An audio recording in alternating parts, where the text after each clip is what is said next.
안녕하세요. 글로벌 리포트 장량입니다. 저는 오늘 워싱턴 DC 도심의 락크리크 공원에 나왔습니다. 남북전쟁이 한창이던 1864년 링컨 대통령이 요세미티 보호법에 서명하면서 요세미티는 미국에서 법으로 보호한 최초의 자연이 되었고, 그로부터 8년 후인 1872년 미국 최초이자 세계 최초의 국립공원인 옐로스톤이 탄생하게 됩니다.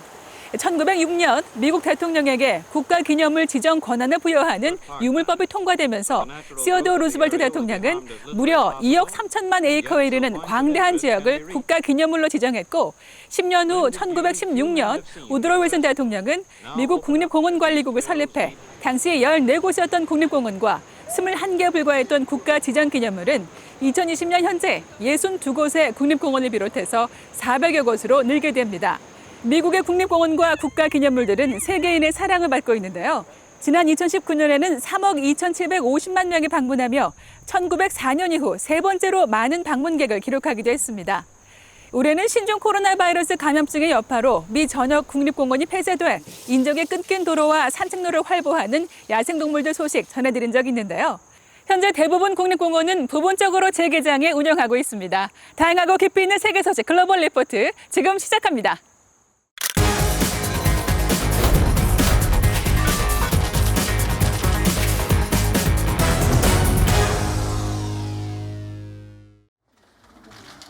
동유럽 벨라루스에서 26년째 장기 집권 중인 알렉산드르 루카셴코 대통령의 연임에 항의하는 반정부 시위가 계속되고 있어 이번 주 주요 해시태그에 올랐습니다.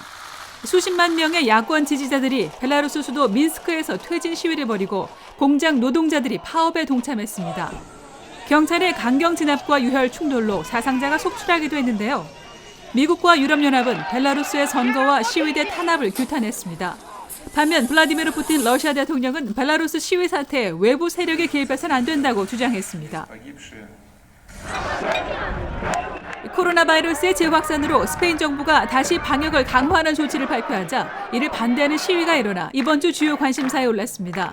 수백 명의 시위대가 마드리드 콜론 광장에서 공공장소 마스크 착용 의무화를 반대하며 집결했는데요. 시위 중 코로나 바이러스가 존재하지 않고 이를 거짓이라며 음모론을 주장하는 참가자들도 나왔습니다. 스페인에선 최근 매일 1,000명에서 3,000명 가까운 신규 확진자가 발생하는 등 코로나 재확산 기류가 뚜렷해지며 서유럽에서 가장 강한 확산세를 보이고 있습니다. 2달 가까이 이어진 폭우로 중국 남부 지역의 홍수 피해가 막심한 가운데 스촨성에선 하천이 범람해 1급 홍수주의 경보가 발령되고 주민들이 긴급 대피했습니다. 스촨 러산에 위치한 세계 최대 석불인 러산대불은 홍수로 불어난 물에 발이 잠기기도 했는데요. 이런 와중에 태풍까지 예보돼 있어 비 피해는 당분간 계속될 것으로 보입니다. 한편 코로나 바이러스의 발원지인 우한에서는 보호장비나 사회적 거리두기 없이 수백 명의 인파가 수영장에 몰려 파티를 즐기는 모습이 포착됐는데요. 여전히 코로나가 종식되지 않은 상황에서 일부 시민의 무모한 행동이 도마 위에 올랐습니다. 미국 캘리포니아의 한 고속도로가 대형 산불로 불길과 연기에 휩싸였습니다. 최근 대형 산불이 곳곳에서 발생한 와중에 강한 바람까지 겹쳐 소용돌이 불기둥 현상인 파이어네이도가 관측되는 등 이상 기상 현상이 빈번히 발생하고 있는데요. 최근 캘리포니아의 기후 변화로 날씨가 예년보다 더 건조해져서 산불의 규모는 더욱 커질 것이란 우려의 목소리가 나왔습니다. 이러한 산불과 기록적 폭염이 계속되는 가운데 캘리포니아주 남부에 위치한 사막 지역 데스밸리의 기온이 무려 섭씨 55도에 육박해 1913년 이래 최고 기온을 기록했습니다.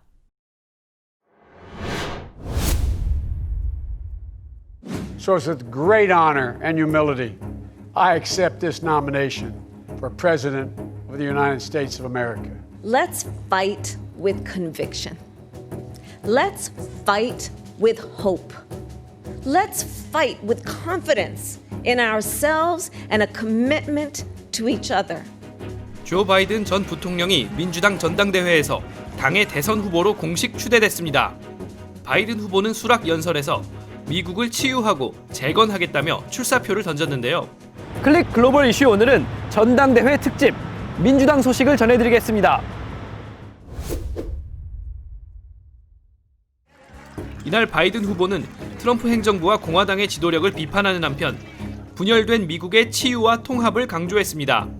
We can choose a path of becoming angrier, less hopeful, more divided, a path of shadow and suspicion, or we can choose a different path and together take this chance to heal, to reform, to unite. 미국 정당의 최대 정치 행사인 전당대회는 당의 대통령과 부통령 후보를 공식 지명하고 정강을 채택하는 등 대개 형식적인 절차들이지만 대선을 향한 출정식이라는 의미가 큰데요. 올해 행사는 코로나 팬데믹으로 인해 규모가 대폭 축소되고 온라인으로만 치러졌지만 당원들의 사기는 높다고 합니다. 4년에 한 번씩 제일 재미있고 또 흥미롭고 또 우리 민주당으로서는 제일 중요한 시기라고 봐야죠. 당 내에서는 참 에너지가 강하고 또 희망이 강하고 또 전당대회는 종종 차세대 스타 정치인의 탄생 무대가 되고 당원들이 한데 뭉치는 효과를 내는데요. 올해는 버락 오바마 전 대통령과 부인 미셸 오바마 여사, 빌 클린턴 전 대통령, 심지어 과거 라이벌들까지 범야권의 거물들이 총출동해 바이든 해리스 후보의 지원 사격에 나섰습니다. Donald Trump hasn't grown into the job because he can't. And the consequences of that failure are severe. 170,000 Americans dead. Millions of jobs gone. 그렇다면 민주당의 전폭적 지원을 등에 업은 바이든 후보는 어떤 사람일까요? 젊은 나이부터 엘리트 정치인의 길을 걸어온 듯 보이지만 인생이 순탄치는 않았는데요. 만 30살이 되기도 전에 미국 연방 상원의원에 당선돼 화려하게 정계에 입문했으나 당선 직후 일어난 교통사고로 부인과 1살 배기 딸을 잃었습니다. 또 그때 살아남았던 두 아들 가운데 장남인 보 바이든을 지난 2015년 뇌종양으로 잃기도 했죠.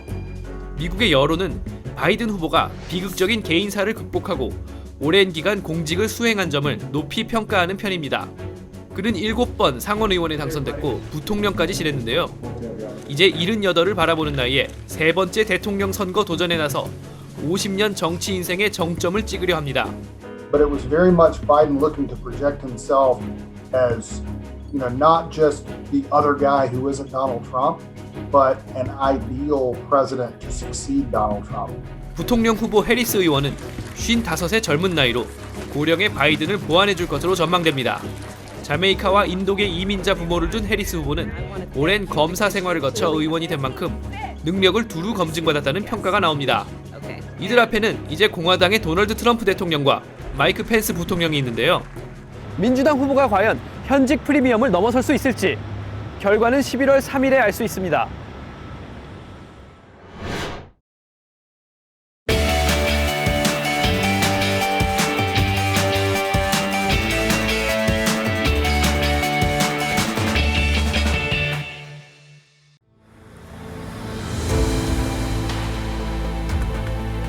My name is Fabien Cousteau. I'm an aquanaut, third-generation ocean explorer, and ocean conservationist. Having had the honor of growing up in a family of ocean explorers, the ocean connection was a natural background.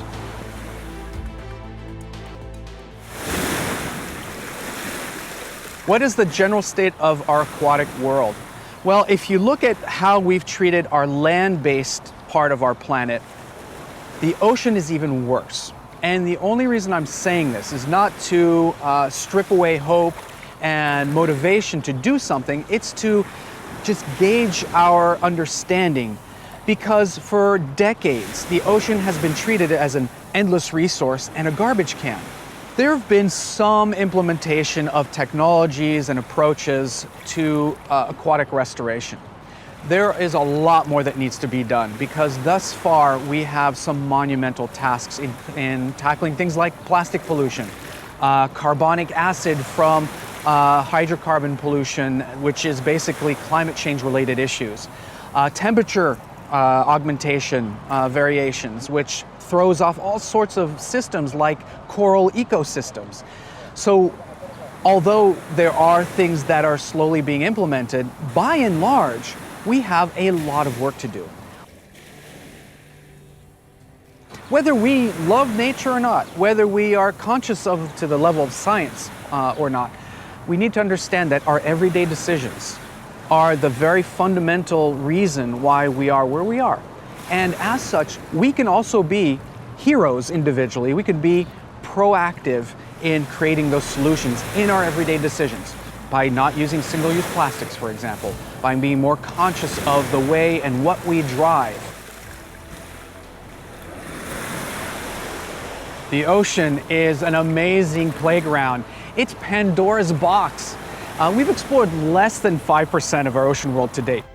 Despite all the exploits of people like my grandfather and people who've dedicated their lives to marine exploration, there is a lot left out there to explore. And I truly believe that if we push forward in our endeavors and be more conscious of our connection with the world and our ocean, we'll be able to give back to our future generations the things that we've taken for granted.